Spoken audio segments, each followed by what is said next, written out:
Ya, bismillahirrahmanirrahim. Assalamualaikum warahmatullahi wabarakatuh. Alhamdulillahirrahmanirrahim. Pada kesempatan kali ini, kita bisa melanjutkan pembahasan rekayasa ulang sistem. Dan di kali ini, kita masuk ke topik yang terakhir, yaitu teknik pengujian perangkat lunak. Adapun materi ini sebenarnya adalah suplemen ya di seluruh aktivitas software engineering pattern yang kemarin kita pelajari ya. Jadi kita akan pelajari konsep-konsep pengujian, dari pengertian pengujian, terus kemudian nanti ada alat yang digunakan untuk menguji atau elemen-elemen atau opsi-opsinya kita bisa pakai apa saja. Terus kemudian juga ada strategi pengujian. Seperti yang kita akan bahas di slide kali ini ya, jadi pengenalan pengujian, parameter, terus kemudian ada software metrik sebagai salah satu opsi dari parameter pengujian ataupun opsi dari tool pengujian. Terus kemudian ada strategi pengujian. Nah, pembahasan ini barangkali nanti ada crash ataupun intersection, maksud saya dengan mata kuliah penjaminan kualitas perangkat lunak ya, karena saya juga perlu menghubungkan juga di mana sih sebenarnya nanti pengujian itu dalam rekayasa ulang sistem. Oke, yang pertama pengenalan pengujian. Ini sebenarnya review saja ya dari mata kuliah penjaminan kualitas, gitu ya. Definisi dan tujuan pengujian. Ya, pengujian ini tindakan terhadap suatu aplikasi untuk memastikan kualitasnya. Nah, tujuannya menurut Glenn Mayer ini yang pertama menemukan kesalahan, gitu ya. Atau yang utama adalah menemukan kesalahan. Nah, yang berhasil itu bagaimana? Pengujian yang berhasil itu yang mengungkap kesalahan yang belum ditemukan. Jadi kalau Anda melakukan pengujian, kok ternyata tidak ada kesalahan, itu jangan-jangan curiganya memang tujuan utama dari pengujian itu tidak tercapai, gitu ya. Nah, ya kita sudah tahu ya ada dua paradigma besar dalam pengujian, itu ada white box, ada black box. Nah, kalau white box ini kita bisa atau kita untuk menguji kita perlu melihat ya source code-nya ya, modul yang ada di dalamnya gitu ya. Ya detail dari source code-nya itu bagaimana, itu adalah white box testing. Kelebihannya apa? Ya kelebihannya karena kita punya akses ke source code-nya, kita bisa meneliti ya kondisi-kondisinya tepat atau tidak, perlu perulangannya sudah tepat atau tidak, gitu ya. Terus kemudian case sensitif juga bisa diteliti, ya. Tapi dia punya kelemahan juga, yaitu adalah effort-nya ataupun biayanya tergolong besar. Sumber dayanya juga sumber daya tergolong besar, ya. Karena memang ya kita kemarin sudah pelajari ya di rekayasa ulang sistem ada refactoring, itu effortnya seberapa gitu ya. Untuk mengenali batch mailboot saja effortnya juga perlu khusus ya, alokasi waktu dan tenaga yang khusus ya. Nah, apalagi nanti untuk melakukan serangkaian perencanaan white box testing ya. Nah, itu paradigma yang pertama yang sudah kita kenal sebenarnya ya. Ada white box, ada black box. Oke. Yang kedua adalah black box. Ini fokus pada keperluan fungsional. Ya, jadi dilihat fungsionalnya atau realnya si aplikasi itu jalannya bagaimana. Gitu ya. Nah, umumnya tidak perlu melihat ke dalam source code-nya, gitu ya. Tapi yang perlu dipahami, black box ini bukan alternatif dari white box, ya. Tetapi ini adalah pelengkap. Ya. Sebenarnya kalau seorang developer itu mau menunjukkan, mau menguji aplikasinya itu secara white box, itu sebenarnya lebih bagus karena dia punya akses ke dalamnya ya. Apalagi kalau ditambah dengan black box. Cuma kasusnya umumnya kalau kita bukan developer atau kita proses karena keterbatasan akses, keterbatasan lisensi misalkan, kita nggak bisa akses ke kodenya ya. Kita bisanya hanya pakai black box. Tapi ingat white box dan black box ini hanya paradigma atau pandangan saja. Ada banyak sekali jenis testing yang ada di dalamnya, termasuk yang kita nanti akan bahas di pembahasan-pembahasan selanjutnya, gitu ya. Pembahasan ini tapi yang slide-slide selanjutnya. Nah, saya akan antarkan di white box dan black box terlebih dahulu ya, untuk mereview ya paradigma tersebut. Nah, tujuannya ini ada menemukan kesalahan. Jadi black box ini ada beberapa jenis yang mau diuji. Yang pertama fungsi yang salah atau hilang. Jadi dicoba fungsinya dengan serangkaian test case, itu nanti ada yang skip atau tidak, gitu ya, halaman-halamannya. Terus kemudian kesalahan dalam struktur data atau akses database eksternal. Ini bisa dari range masukannya, karena yang berhubungan dengan data masukan dari aplikasi itu kan database ya. Jadi masukan biasanya disimpan ke database. Database berupa database DBMS ataupun ya disimpan ke program itu sendiri gitu ya.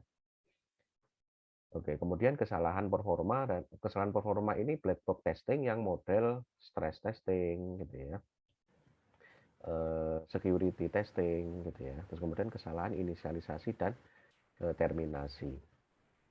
Jadi black box testing itu kalau Anda sebut pengujian misalkan menggunakan black box testing itu masih belum stop pertanyaannya. Pertanyaannya adalah apa yang mau black box testing, bagaimana yang mau diuji ya.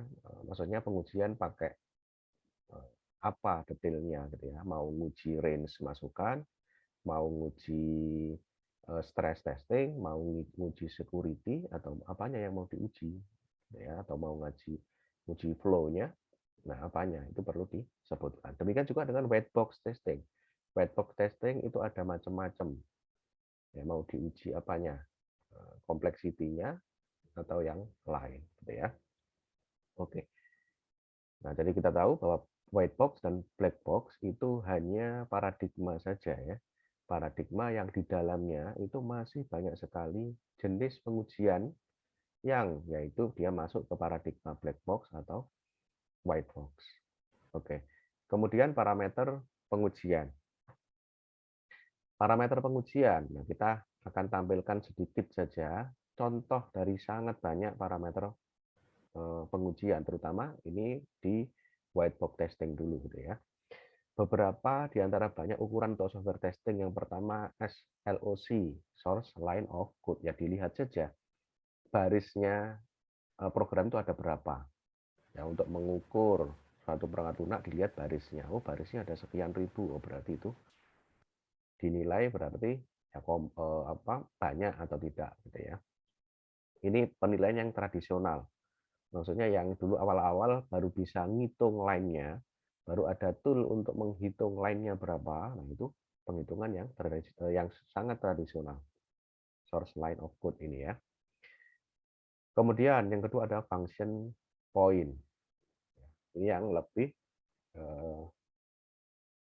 berkembang ya. Ada yang lebih berkembang. Nah, source line of code. Ya, baris ini menghitung baris code atau menghitung baris program yang bukan komentar atau bukan baris kosong. Jadi baris yang bukan komentar, bukan baris kosong itu dihitung. Nah, ada peningkatan atau perbaikannya dari SLOC ini LOSC, line of executable code. Jadi dihitung baris yang executable. Ya.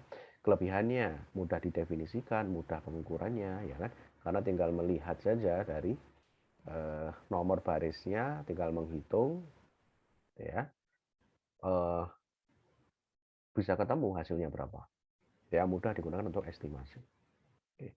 Kemudian function point ini perkembangannya dari LOAC tadi ya, line of executable code tadi. Ya, jadi 5 fungsi yang dianalisa ini sudah menunjukkan lagi kira-kira mana sih yang lebih akurat untuk diuji dalam LOAC gitu ya, dalam function point ini yang ditawarkan. Ya, yang dianalisa ini ada jumlah input, jumlah output, jumlah data permintaan user, jumlah file, dan jumlah interface ke aplikasi yang lain. Nah, ini ke 5 fungsi ini kalau dihitung, nah nanti bisa mengetahui eh, ya besar dari perangkat lunak atau ukuran dari perangkat lunak. Nah, faktor kompleksitasnya ada simple, ada average, ada kompleks, gitu ya. Nah, dua ini saja di antara yang banyak, ya itu eh, sebagai ilustrasi ya bahwa pengujian perangkat lunak itu ada teknik-tekniknya ya, ada tekniknya. Oke, terus kemudian ada yang namanya software matrix. Nah, kalau yang sebelumnya tadi pengujian perangkat lunak ya yang melihat langsung ke kodenya gitu ya. Melihat langsung ke source code-nya memang ya dilihat berapa baris, berapa ada 5 pengukuran function point ya. Kita sekarang masuk ke cara selanjutnya ya, software matrix. Ya. Software matrix ini juga dipropos oleh peneliti perangkat lunak. Dia gunanya untuk menaksir kualitas dari perangkat lunak. Jadi dia mengetahui komponen mana yang memiliki kualitas buruk ya sehingga perlu di re-engineer. Ini kembali lagi kemarin gunanya adalah ya di salah satu posisi eh, proses ya misalkan di antara beberapa rangkaian proses evolusi Anda mau mengevaluasi suatu perangkat lunak kira-kira perlu atau tidak di re-engineer itu bisa pakai software metric. Ya, bisa tahu mana yang buruk, mana yang baik, sehingga bisa diputuskan ini mau di re-engineer atau cuma di reverse engineer saja ya untuk melakukan dokumentasi dari lebih baik dari program gitu ya. Nah, ini artinya dia mengontrol proses dari re-engineering. Ya bisa menentukan prosesnya itu mau dilanjutkan dengan apa ya. Nah, sebagai intermezzo ya, Anda barangkali pastinya juga sudah tahu ya, ISO 9126 ini ISO standar internasional gitu ya. Kode 9126 ini kode untuk kalau 9126 2510 perkembangannya itu untuk kuantitatif quality model ya. Jadi untuk mengetahui kualitas dari perangkat lunak ya dipetakan dulu oleh ISO ini. Kualitas apa sih yang dimaksud? Ada functionality, ada reliability, ada efisiensi, ada usability, ada maintainability, ada portability. Ini adalah faktor-faktornya. Dan faktor ini berkembang lagi di ISO 25010 ya. Ada faktor-faktor in use. Ya, kalau di sini kan belum ada dikenalkan faktor in use-nya. Gitu ya. Nah, kemudian faktor ini ada ya bisa dibilang subfaktor ataupun kalau di sini dikenalkan namanya karakteristik. Contoh error tolerance ini karakteristik dari reliability. Akurasi juga karakteristik dari reliability. Jadi kalau mau menyebut penelitiannya tentang reliability itu berarti yang diuji adalah error tolerance-nya, akurasinya dan simplicity-nya. Kurang lebih seperti itu ya. Cara bacanya. Nanti ini barangkali anak panahnya kok terrusak ya. Jadi nanti bisa dilihat di ISO 9126 ya. Jadi seperti itu kalau misalkan menentukan mau menguji reliability itu error tolerance, akurasi dan simplicity. Nah, saya mau mengukur reliability berarti kan ada 3 tadi. Nah, metriknya apa? Metriknya adalah correction time ini untuk simplicity. Metrik defect density, number of defect per size ini untuk mengukur akurasi dan ada metrik yang lain ya untuk mengukur error tolerance. Jadi gunanya metrik ini untuk mengukur karakteristik sehingga serangkaian karakteristik itu bisa disebut bahwa kita telah mengukur suatu reliability gitu ya sesuai pemetaan tadi gitu ya sesuai pemetaannya adalah disajikan oleh ISO 9126. Oke, jadi gunanya metrik itu adalah untuk mengukur karakteristik tadi ya sehingga kita mudah menentukan tingkat simplicity-nya itu angkanya seberapa gitu ya. correction impact-nya itu angkanya seberapa misalkan. Oke, ya. Nah, menaksir kemudahan perbaikan. Nah, jadi ukuran dari sistem ini termasuk entitas dari sistem itu bisa dilihat selain tadi dari barisnya, dari yang execution-nya, gitu ya. Bisa juga dari ukuran kelasnya, ukuran metode, terus kemudian inheritance, gitu ya. Nah, ukuran entitas mempengaruhi maintainability. Entitas itu kan bisa disimbolkan dengan kelas ya. Kemudian kesatuan dari entitas. Kesatuan itu keterkaitan antara satu entitas dengan entitas yang lain. Nah, perubahan itu baiknya bersifat lokal. Ya, jangan terlalu banyak perubahan yang ketika satu perubahan di tingkat lokal itu bisa merembet ke perubahan yang lain di lokasi yang lain, gitu ya. Nah, itu ada istilahnya coupling ya. Coupling di antara entitas. Jadi couplingnya ini sebisa mungkin rendah sehingga ketika satu entitas atau satu kelas itu dirubah, nggak terlalu banyak kelas lain yang terimbas. Itu berarti couplingnya rendah. Ya, tingkat couplingnya rendah. Nah, di dalam inheritance ini coupling antara kelas dan subkelas contohnya ya. Hubungan antara superkelas dan subkelas. Oke. Nah, sehubungan dengan pengukuran terkait dengan kelas dan kemudian inheritance metric, ini ada banyak sekali metriknya tadi ya, metrik pengukurannya. Jadi keluarnya angka. Ya. Nama-namanya kita tidak akan membahas semuanya karena banyak ya. Dan bisa dicari istilahnya HNL, NUC dan seterusnya. Yang pertama ada inheritance metric untuk mengukur tingkat ya, ataupun ukuran ya, ataupun nilai dari hierarki suatu program. Ada namanya hierarki nesting level ya, HNL. Jadi ada simbol hashtag di sini, ini dibaca atau artinya itu number of gitu ya. Biasanya kalau ada istilah slang atau ya yang enggak formal itu kalau ada hashtag itu kan number of hierarchy nesting level gitu ya. Bawahnya ada immediate children, ini ada number of immediate children namanya NOC. Ada number of inherited method unmodified namanya number of method inherited. Kemudian number of overridden method. Jadi number of method overridden NMO ya. Ada juga method size metric namanya number of invocation NOI. Ada number of statement NOS, ada line of code ya, seperti yang tadi kita sudah pelajari. Kemudian class size metric ada NOM number of method. Ada number of instance attribute ya. Ada number sum of method size ya. Ya, jadi ada banyak metrik sebenarnya yang nanti bisa menghasilkan angka ketika kita menganalisa suatu program secara white box ya, tentu saja karena harus kita punya akses ke kodenya gitu ya.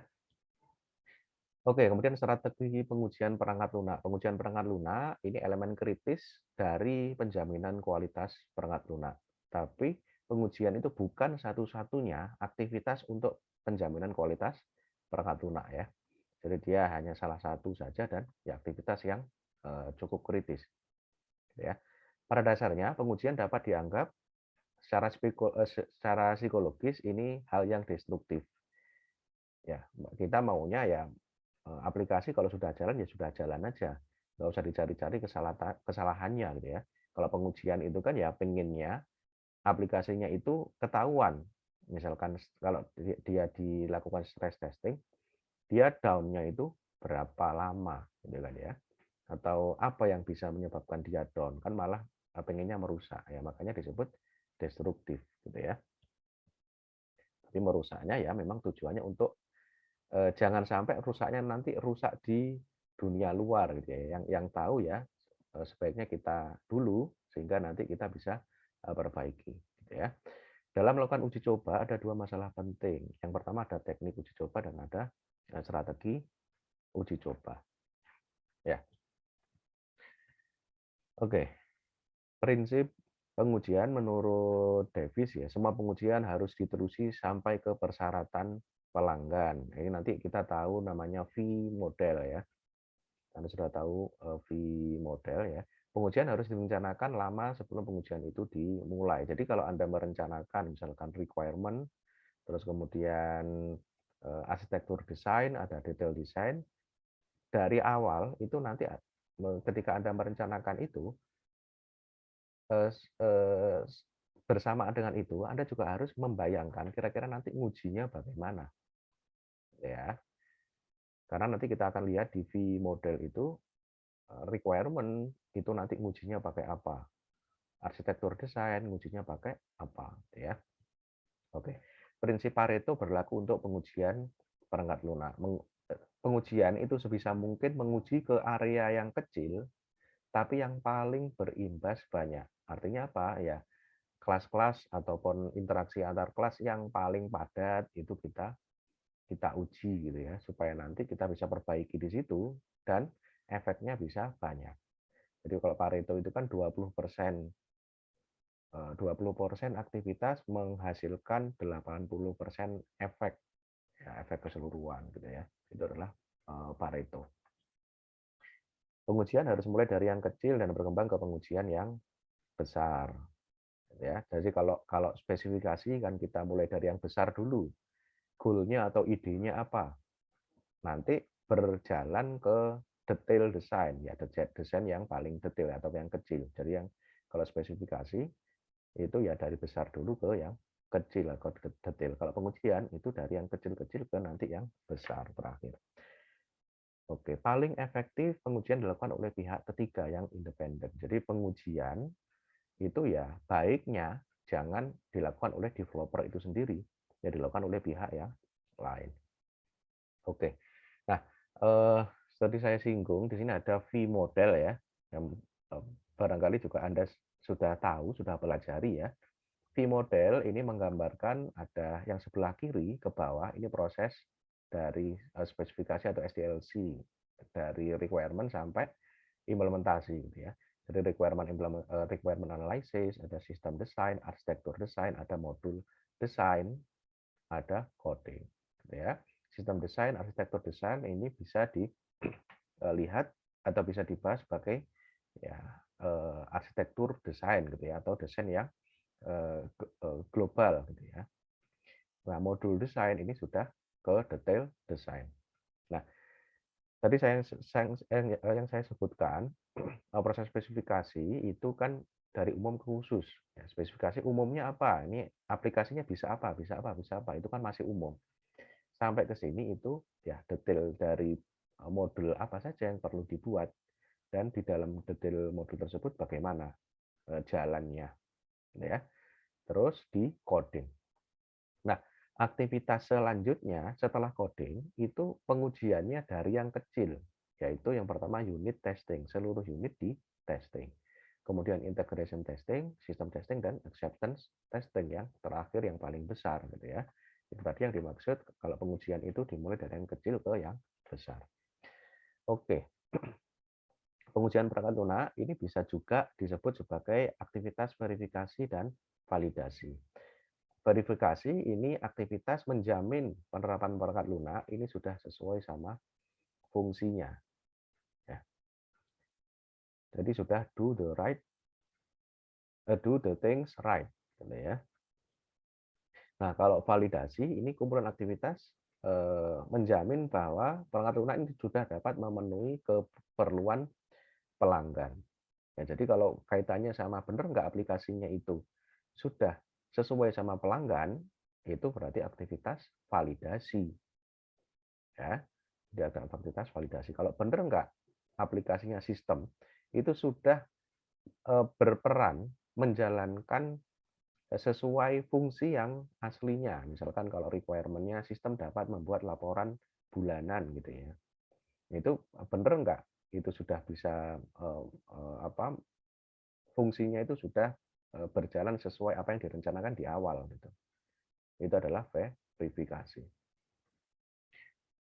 Oke. Nah, kemudian kita masuk ke pengujian unit ya. Unit testing ini fokusnya pada usaha verifikasi pada unit terkecil peran. Kita ingat verifikasi itu ya kita cek sistemnya itu sudah seperti yang saya atau developer inginkan. Gitu ya. Fokusnya pada usaha verifikasi pada unit terkecil dari desain perangkat lunak, yaitu modul. Ya, jadi diuji modulnya ya. Myers mengusulkan ada checklist. Anda punya checklist seluruh modul, checklist parameter yang diukur apa, terus nanti tinggal dikasih di checklist gitu ya. Mana yang pas atau lulus, mana yang tidak. Kemudian selanjutnya ada pengujian integration. Pengujian kelompok komponen yang terbentuk subsistem ya ataupun sistem. Ya, jadi kumpulan dari modul itu kan terintegrasi ya. Ya, terintegrasi. Nah, terdiri dari serangkaian tes. Ya, setiap fungsi dari antarmuka, skenario pengguna, aliran data, dan uji coba sistem antarmuka. Nah, jadi hampir terlupa ya. V-model itu cara bacanya seperti ini. Kalau disebut di sini ada requirement analysis, cara melakukan validasinya apa? Itu adalah acceptance testing. Jadi untuk melakukan validasi dari requirement yang Anda tulis, itu Anda lakukan acceptance testing. Melibatkan pengguna. Ya. Cara melakukan verifikasi dari sistem desain yang Anda punya, itu apa? Anda lakukan sistem testing. Cara melakukan verifikasi arsitektur desain yang Anda buat, itu Anda lakukan apa? Integration testing. Cara melakukan verifikasi modul desain yang Anda buat, Anda lakukan apa? Unit testing. Gitu ya. Jadi cara bacanya seperti itu. Oke. Nah, kita tadi sudah masuk ke pengujian integrasi. Pengujian integrasi itu berarti untuk melakukan verifikasi terhadap arsitektur desain yang kita buat di awal. Maka kita lakukan integration testing. Kalau unit testing tadi apa? Kita lakukan verifikasi dari detail desain atau modul desain yang kita buat di awal. Gitu ya, kita lakukan unit testing. Nah, kita sudah sampai integration testing, kita akan lanjut ke pengujian sistem atau sistem testing. Nah, pengujian sistem testing ini untuk menguji apa? Menguji sistem desain. Jadi desain sistem kita benar atau tidak. Dan ini adalah sistem atau yang diuji yang tingkatannya paling umum, paling atas ya. Ya kalau pengujiannya paling global gitu ya, tidak detail gitu ya. Sebelum ini diuji oleh pihak yang lain ya sistem testing. Tapi bukan pihak lain, pihak yang akan memakai ya acceptance-nya ini, yang memberikan spesifikasi tadi. Kalau sistem testing ya karena pengujian prinsipnya sangat dianjurkan untuk dilakukan oleh orang lain ya, ini keseluruhan atau dari sistem testing ini bisa diuji oleh orang lain. Dan kalau bisa keseluruhannya juga diuji oleh tim quality assurance gitu ya, untuk yang unit testing, integration testing, dan sistem testing. Idealnya seperti itu, karena pengujian itu kan ya orangnya lain ya. Kemudian recovery testing ini adalah bentuk-bentuk dari sistem testing. Contoh recovery testing. Sistem testing memaksa perangkat lunak mengalami kegagalan dalam bermacam cara dan memeriksa apakah perbaikan dilakukan dengan cepat. Ya. Security testing, pengujian verifikasi dari mekanisme perlindungan yang dibuat dari sistem. Jadi dari intrusion ataupun gangguan itu bagaimana mekanisme perlindungannya dari sistem. Kemudian ada stress testing, dirancang menghadapi situasi yang tidak normal. Ya, baik itu dari volumenya atau dari frekuensi aksesnya. Nah, ini adalah 3 contoh dari sangat banyak sekali sistem testing yang bisa dilakukan. Dan kalau yang sistem testing ini kalau yang saya tampilkan ini sistem testing yang model black box. Ya, jadi yang nggak perlu akses di dalamnya. Ya, kalau unit testing dan integration testing itu umumnya juga white box ya, karena kita harus bisa tahu kodenya mana, gitu ya. Oke. Kemudian yang terakhir adalah pengujian user acceptance test. Ini ya. Pengujian terakhir sebelum sistem dipakai oleh user. Ya, jadi melibatkan pengujian dengan data dari pengguna sistem. Ya, maksudnya yang mengoperasikan, yang memasukkan data itu ya pengguna sistem. Biasa dikenal sebagai alpha testing. Itu kalau ya, setelah ini ada ya penjelasannya alpha testing. Jadi kalau alpha testing itu belum sampai melibatkan customer akhir kan gitu kan ya. Nah, di sini beta testing untuk software komersial di mana pengujian dilakukan oleh potensial customer. Nah, ini ada pengujian alpha dilakukan pada sisi pengembang oleh seorang pelanggan. Ya. Pengaturan digunakan pada setting yang natural dan direkam ya aktivitas kesalahan dan juga masalah pemakaiannya. Kalau beta testing ini dilakukan satu atau lebih pemakaian akhir pada di lingkungan sebenarnya. Ini sudah melibatkan customer aslinya ya. Kalau yang pengujian beta ya sudah release candidate gitu ya. Sudah release candidate itu biasanya pengujian beta. Kalau alpha itu ya pelanggan ataupun partisipan gitu ya. Itu ya diundang sebenarnya ke ya versi yang masih sangat awal ya. Jadi yang alpha dulu, terus nanti kalau sudah agak yakin ini sudah merilis kandidat gitu ya, itu baru di beta. Oke.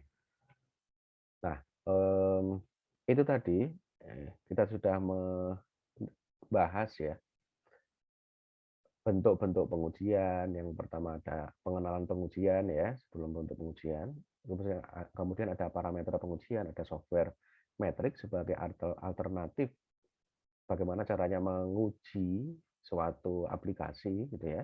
Terus kemudian ada strategi-strategi pengujian yang ya kita hanya mempelajari ya tadi V model tadi ya. Kalau bahwa setiap Anda melakukan aktivitas dari spesifikasi sampai implementasi, ya Anda harus terbayang nantinya ini mengujinya saya uji pakai apa gitu ya, dari requirement sampai detail desain ataupun modul desain. Itu ada pengujian-pengujiannya gitu ya. Oke. Ini yang perlu saya sampaikan di slide ini, mudah-mudahan bisa bermanfaat. Saya akhiri. Assalamualaikum warahmatullahi wabarakatuh.